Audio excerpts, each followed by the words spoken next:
Buenas, vamos a ir ya por el tema 2, que es el tema de formas farmacéuticas. En este tema vamos a ver tanto las formas farmacéuticas que vamos a elaborar en fórmulas magistrales, pero bueno, también un poquito algunas que no se van a elaborar a nivel de formulación magistral, pero que conviene que las sepamos. Las formas farmacéuticas las vamos a poder clasificar bien por su estado físico, bien por el sistema de dosificación o bien por la vía de administración. Y precisamente la vía de administración es la que he elegido para desarrollar las distintas formas en este tema. Luego, además, veremos cuáles son las ventajas e inconvenientes de cada una de estas vías de administración, ¿vale? Bueno, en primer lugar, saber que una forma farmacéutica es, pues, bueno, una disposición interna en la que se va a dar a las sustancias medicamentosas con el fin de poder facilitar la administración y dosificación del principio activo y también facilitar su liberación, ¿vale? Porque si no podemos liberar el principio activo, pues al final no nos va a servir de absolutamente nada. Dependiendo dónde sea el lugar de liberación, pues al final vamos a conseguir una acción local o una acción sistémica. Las formas farmacéuticas, pues bueno, van a tener también como objetivo, pues proteger el principio activo de factores externos, ya sea la luz, la humedad o cualquier otra cosa que facilite la administración, que ésta sea un poco más apetecible y también sea sencilla para los pacientes. Nos va a permitir enmascarar sabores, olores desagradables y también brindar una estabilidad química, es decir, evitar que reaccione con otros compuestos y que pierda su acción.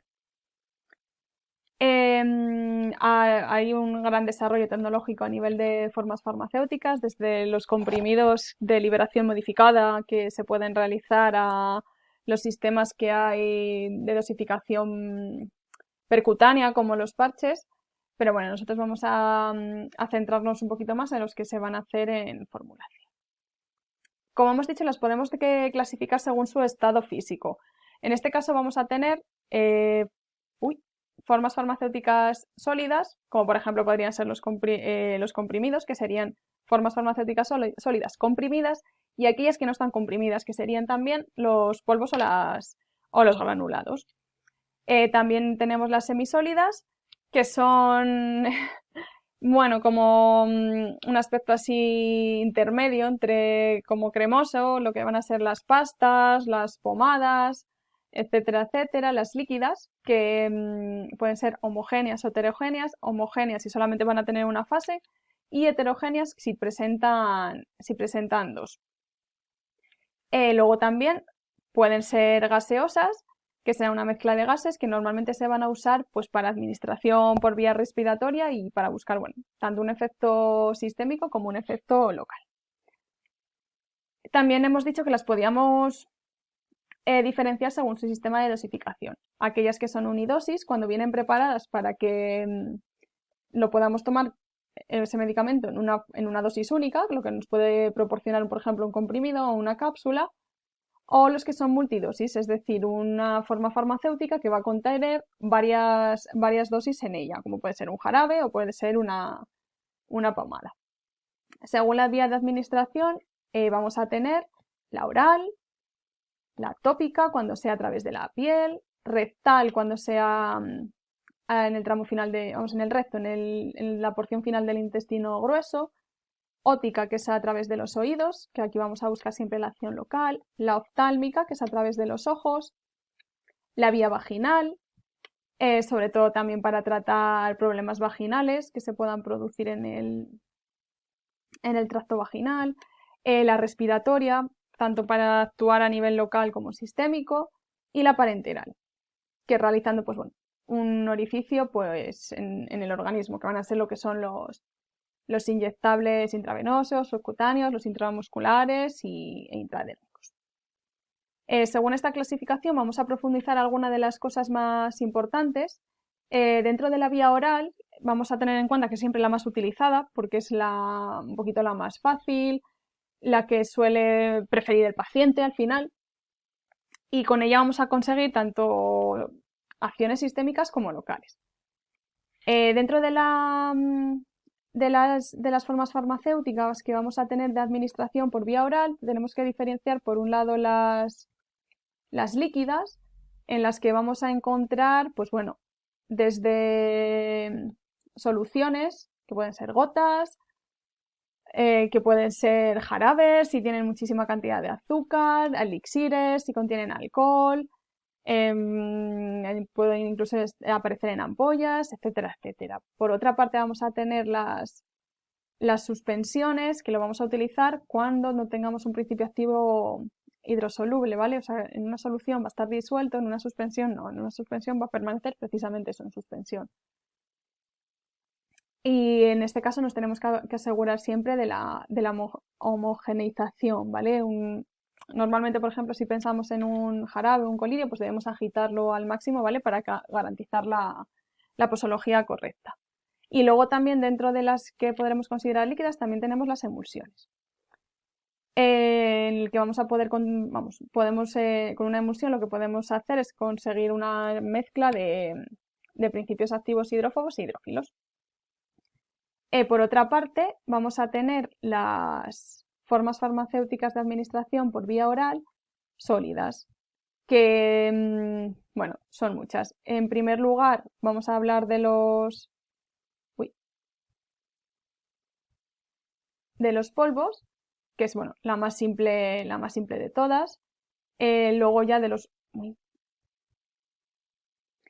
los granulados también, que al final son una mezcla de polvos que pueden estar humedecidos o no, y lo que conseguimos es agregar distintos tipos de polvos. Al final conseguir un granulado es conseguir unos polvos un poquito más organizados, ya lo veremos en temas posteriores. Otra de las formas farmacéuticas sólidas que más se emplean además son los comprimidos, cosa que no se elabora en formulación. Sobre todo, bueno, porque al final, si pensáis en los medicamentos que hay en una oficina de farmacia, estoy segura de que la mayoría de los que se nos vienen a la cabeza son en forma de comprimidos. Es el más utilizado, es el que más se elabora, pero bueno, no está de más que los conozcamos, aunque nos los vayamos a preparar en formulación magistral. Bueno, hay muchos tipos de comprimidos. Lo que los caracteriza a todos es que pasan por una presión muy grande, o sea, dentro de una máquina de elaborar comprimidos, que los comprime al máximo y que precisamente por eso tienen ese nombre. Pueden ser granulados, para que se puedan fraccionar y bueno, hay de muchísimos tipos. Los más importantes os los comento aquí. Lo primero, bueno, los no recubiertos, los comprimidos que obtenemos simplemente por haber hecho el proceso de compresión, que son normales, suelen ser un poquito más pulvurulentos. Luego los comprimidos recubiertos, que se les administra a mayores, pues bueno, una capa para cambiar un sabor desagradable, para que se proteja el principio activo, no se deteriore. También tenemos comprimidos efervescentes, que cuando se disgregan con el agua producen CO2. También tenemos los comprimidos desleíbles o pastillas, que se buscan por su acción local. Son las pastillas para chupar para tratar afecciones leves de garganta. Esos son los comprimidos, ¿vale? Suelen tener un tamaño bastante grande para que no los traguemos con facilidad y entonces podamos deshacerlos lentamente en la boca y se vaya liberando el principio activo. Los comprimidos gastroresistentes, que tienen un recubrimiento especial, o sea, un recubrimiento que hace que resistan el pH de ácido del estómago. Y luego también, pues bueno, los comprimidos de liberación modificada, que tienen, bueno, como distintos tipos de excipientes para que favorezcan que la liberación del principio activo se vaya haciendo de forma gradual, no de golpe. Otras de las formas farmacéuticas sólidas, que bueno, no se elaboran mucho algunas de estas, pero bueno, las grajeas, que realmente lo que tienen es tienen un núcleo, o sea, un núcleo medicamentoso que luego está rodeado de azúcar, ¿vale? Se ponen en una bomba de grajeado y lo que tienen es una capa muy consistente de azúcar. Las cápsulas son son como unas cubiertas de gelatina que se llenan pues, bueno, de los polvitos, de los polvos o los granulados que consideremos que vayamos a elaborar. También pueden ser de líquidos, pero bueno, eso es verdad que tampoco lo vamos a ver en formulación porque las cápsulas que se realizan en formulación son las cápsulas que están formadas por dos partes, un cuerpo y una cabeza, y las que se usan con líquidos pues no se pueden elaborar a nivel de laboratorio de oficina de farmacia. Pasamos entonces a la clasificación ya de las formas farmacéuticas por vía tópica, es decir, aquellas que se van a administrar a través de la piel. Que por un lado vamos a tener las líquidas, las formas farmacéuticas sólidas también y las semisólidas que al final van a ser un poquito más las más importantes porque son las que más relación tienen con la formulación magistral, no por otra cosa. Dentro de las líquidas, pues bueno, conocer los colutorios o los enjuagues que se hacen bucales, lociones que también se usan pues bueno, para hacer fricciones, coloración local, que muchas de ellas a veces tienen alta cantidad de alcohol también para esa vía tópica, y los linimentos que son con una base sobre todo de aceite normalmente. De las sólidas, bueno, pues las barras que están un poco más relacionadas con la cosmética, que pueden ser los cacaos, las barras de labios, pero bueno, hay algunas también que se usan, barras de plata que se usan para quemar verrugas. Dentro de las sólidas también estarían los parches transdérmicos, que bueno, están puestos aquí, pero es verdad que es una liberación del fármaco un poquito más peculiar que se conoce, bueno, como vía percutánea. Y las semisólidas son más interesantes porque son las que más vamos a elaborar en oficina de farmacia. Por un lado, los geles, que se caracterizan por ser lavables, por ser transparentes. Normalmente tienen excipientes polares que hacen que, con una alta capacidad de gelificación, de cambiar la consistencia de determinadas sustancias. No suelen contener aceites, pero se pueden hacer también con aceites. Y bueno, es verdad que se nos viene a la mente fácil la consistencia de este tipo de forma farmacéutica. Las cremas, que son emulsiones, es decir, una mezcla de aceites en agua o aguas en aceite. Bueno, aguas en aceite no, excipientes que se llevan bien con el agua en aceites. Que bueno, suelen contener eso, entre un 60-80% de agua y son muy, muy empleadas, ¿vale? En distintas patologías. Luego tenemos las pomadas, que son también, bueno, consistencia semisólida, blandas o más untuosas, porque normalmente además se suelen usar o sea, se suelen elaborar con excipientes hidrófobos, es decir, excipientes grasos. Aunque bueno, también se pueden hacer con excipientes hidrófilos, ¿vale? Los ungüentos, que bueno, están un poco ya en desuso, es verdad que ahora mismo no hay mucha diferencia entre pomadas y ungüentos, pero bueno, hay algunos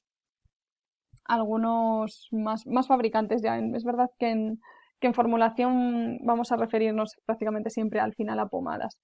Son muy parecidos, ¿vale? O sea, las pomadas se supone que tienen más excipientes hidrófobos, pero bueno, y un alto más poder de oclusión. Pero al final son prácticamente lo mismo, ¿vale? Tanto pomadas como ungüentos.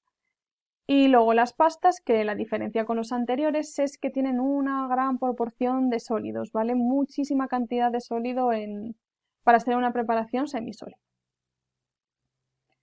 Pasamos a las las formas farmacéuticas que se administran por vía rectal, que también vamos a tener distintas formas según también sean líquidas, sólidas, incluso semisólidas. Las líquidas, pues bueno, pues son al final pues suspensiones, dispersiones, incluso emulsiones, que suelen ser lo que son los enemas, normalmente que se usan además, bueno, para limpieza.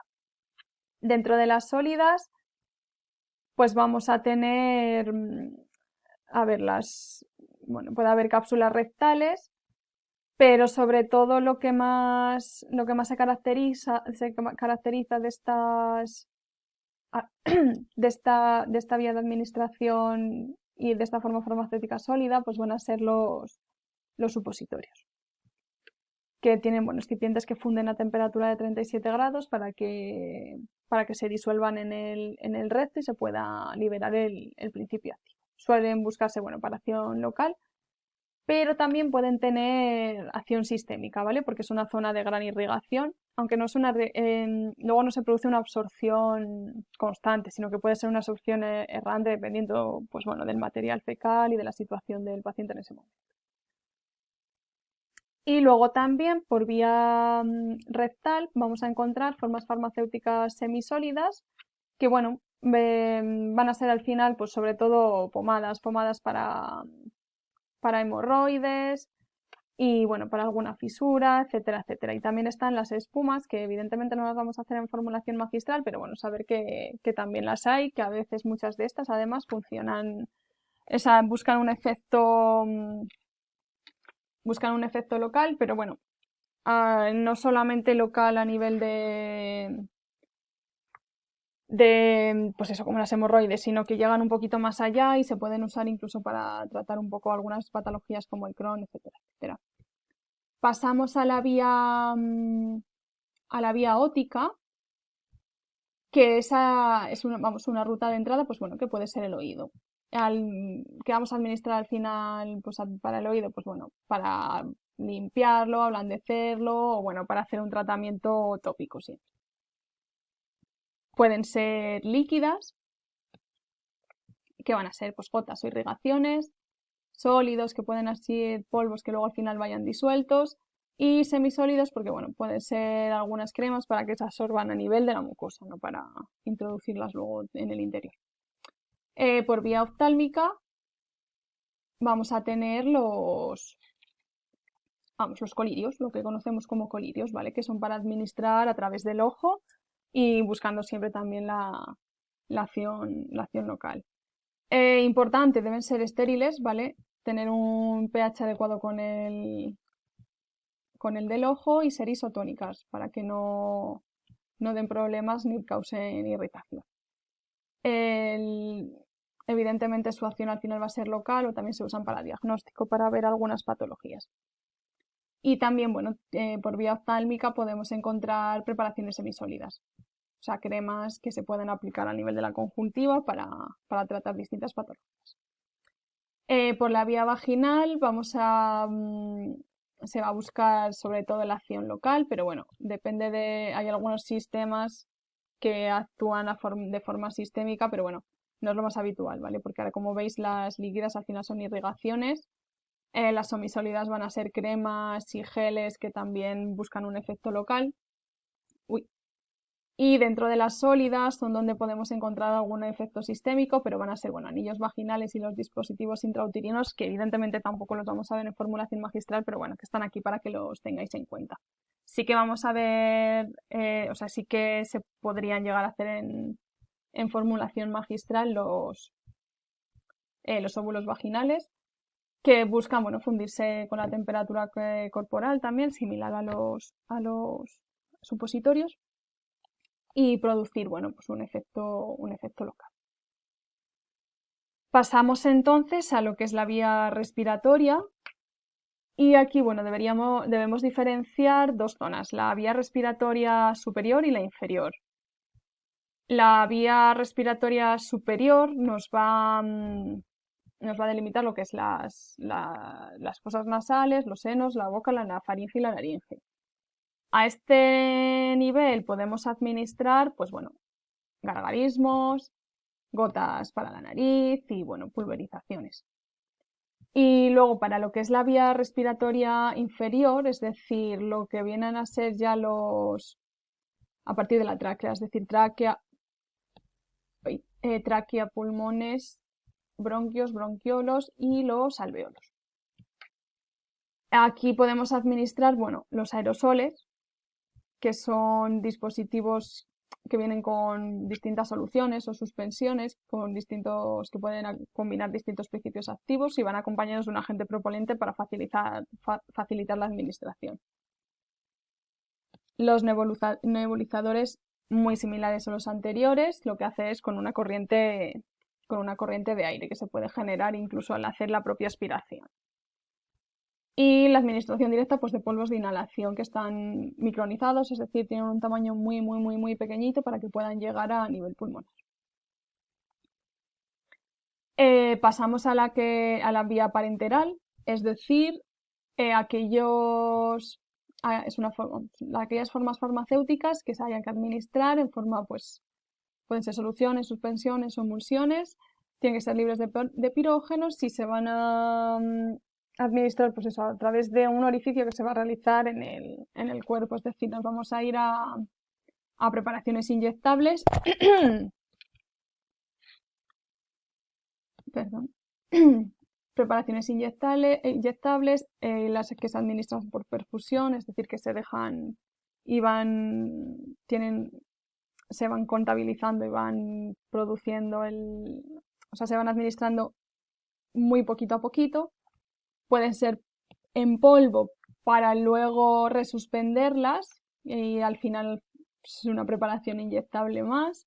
Pueden ser implantes ya comprimidos o incluso dispositivos especiales que se incorporan en el cuerpo y tienen un efecto prolongado. Y luego conviene que podamos diferenciar este tipo, o sea, los tipos de vía parenteral, es decir, la intravenosa cuando lo hagamos a través de las venas, que van a ser para sueros y distintos viales, la subcutánea, que es justo por debajo de la piel, que se va a emplear sobre todo para ampollas, para implantes, las insulinas, las heparinas, y luego la intramuscular, que es a nivel, hay que atravesar un poquito más y tiene que llegar a la zona muscular, que son también unos distintos viales y distintas ampollas. Luego es verdad que a mayores de estas vamos a tener la vía intradérmica, que es la que se utiliza para las pruebas de la alergia, la intraaracnoidea, un intratecal, que bueno, es al final un poquito más complicada, ¿no? Porque es justo en la aracnoides, también la vía epidural, la intraósea, intraarterial, intraarticular, incluso intracardíaca, es decir, en el corazón, pero bueno, que son ya muy específicas y concretas para distintas situaciones. ¿Qué ventajas y qué inconvenientes nos van a proporcionar estas vías? Bueno, pues en la vía oral, pues bastante fácil, ¿no? Como que son al final las que más conocemos. Es la menos agresiva para el paciente, o sea, es muy fácil de administrarse. No hace falta que tengas que formar al paciente en su uso, como sí que nos podría pasar con la inhalatoria, por ejemplo. Además, bueno, pues nos permite muchas veces eso, enmascarar sabores y olores desagradables. Como inconvenientes, bueno, pues algunos principios activos que no se absorben por el tracto digestivo o sufren alguna transformación porque reaccionan con las enzimas digestivas, pues no se podrían administrar por esta vía, igual que aquellas que se alteren con el pH ácido del estómago. Algunos además, pues bueno, pueden producir irritación gástrica y no es la vía de absorción más rápida. Además, por ejemplo, en las líquidas y multidosis es fácil que se produzca contaminación, es decir, en los jarabes, por ejemplo. La vía tópica, ¿qué ventaja nos supone? Pues que es muy de fácil aplicación, la verdad. Para conseguir un efecto a nivel tópico y local es muy fácil, pues darnos una crema, darnos una pomada, etcétera, etcétera. Inconvenientes. Bueno, en el caso de emulsiones y geles es verdad que es un poquito más meticulosos de hacer, ya lo veremos cuando nos toque, que bueno, no es el más, nos dan un poquito más de guerra. Y bueno, también tener en cuenta que es verdad que no vamos a conseguir un efecto prolongado en el tiempo, pero bueno, muchas veces tampoco se busca un efecto prolongado en el tiempo cuando usamos la vía tópica. Por vía rectal y vaginal, pues es verdad que evitamos el efecto de primer paso con estas vías, que con el efecto de primer paso nos referimos un poco al metabolismo que sufren los medicamentos cuando se administran por vía oral. Es muy aconsejable cuando algún paciente pues, sufre vómitos, tiene un problema digestivo en ese momento. Lo bueno también es que se produce una absorción muy rápida, pero es verdad que a veces es un poco errática, no aseguramos la absorción de forma graduada en el tiempo. Y bueno, cuando se busca una acción local es verdad que son ambas muy, muy buenas, ¿no? Sobre todo la vaginal a nivel de la mucosa para tratar algunas infecciones a nivel vaginal. Y bueno, como inconvenientes, pues igual, lo que os he comentado, igual que es verdad que se puede absorber muy bien, la absorción es un poquito errática e irregular. No la podemos controlar tanto. y bueno, a mayores puede producir irritación de la mucosa y arrastre pues según el tipo de recipiente que tenga. ¿Ventajas de vía oftálmica y óptica? Pues bueno, es verdad que vamos a actuar de forma muy rápida justo en el sitio en el que necesitamos. Estamos administrándolo directamente al órgano que queremos tratar, ¿vale? Lo único que es verdad que es muy meticuloso.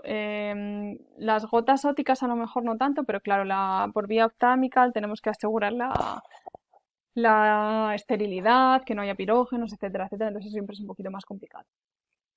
Con la vía inhalatoria es verdad que tenemos un acceso directo del fármaco a la vía respiratoria, entonces se consigue una acción rápida, incluso la podemos conseguir también sistémica y al igual que hemos comentado con la rectal y vaginal, evitando el efecto de primer paso, pero es verdad que requiere destreza por parte del paciente y bueno, esto no nos afecta a nivel a nosotros de formulación magistral, pero bueno, tendríamos que enseñar al paciente a usarlo y es verdad que algunas veces los inhaladores son súper útiles y vienen, o sea, y tienen una actividad muy grande, pero claro, se tienen que usar bien. Y muchas veces no se usan de forma correcta. La vía intravenosa, pues tiene, o sea, bueno, la gran ventaja es que hacemos eso, evitamos también los efectos del primer paso porque no pasa directamente por el tracto digestivo, entonces tenemos una biodisponibilidad además muy alta. Se controla muy bien la posología y además es fácil de controlar. Y bueno, creo que es una de las vías en las que conseguimos el efecto lo más rápido posible. Inconvenientes, pues bueno, no se pueden utilizar fármacos que sean irritantes con el endotelio. Normalmente requiere de que lo haga una persona especializada. Y bueno, a mayor es la elaboración, que a nosotros nos interesa a nivel de formulación magistral, es muy meticulosa, no solamente se hacen algunas a nivel de farmacia hospitalaria, ¿vale? Con la extramuscular pues nos va a pasar un poquito pues lo mismo que con la intravenosa. Pero bueno, es verdad que en este caso además conseguimos una liberación más prolongada incluso que con la intravenosa, con la intramuscular. Y los inconvenientes, pues un poco los mismos que con la, con la intravenosa, ¿vale? Lo único que, bueno, que también, pues además en este caso, pues se puede producir irritación tisular, ya no solo porque cuando van por vía intravenosa directamente lo mandamos al circuito sanguíneo, pero es verdad que cuando lo hacemos en vía intramuscular permanece un rato en el músculo y entonces al final puede provocar un daño, un efecto secundario grave ahí en la zona de inyección. La vía subcutánea, similar a las que acabamos de comentar. Bueno, al comentar también es verdad que uno de los que se administra por vía subcutánea es la heparina, porque por ejemplo no se puede administrar vía oral, sería ideal, pero claro, la rompemos. Como la rompemos, la digerimos, no llegaría al sitio de acción como corresponde y entonces no se puede hacer así ni con la heparina ni con la insulina. Su absorción es, bueno, los inconvenientes al final es que la absorción es un poquito más lenta que las anteriores, pero similar, ¿vale? Y la elaboración meticulosa creo que ya hemos visto que es el inconveniente general. Bueno, veis, este tema creo que es bastante asequible, es así cortito, justo antes ya de meternos un poco en lo que viene a ser más la formulación magistral. Seguro que ya habéis visto las formas farmacéuticas en algunas otras asignaturas, pero bueno, es un recuerdo general para que las vayamos conociendo de cara ya a ir haciendo hincapié en cada una de ellas, ¿vale? Así que nada, os dejo con él, echadle un vistacillo y a rematarlo.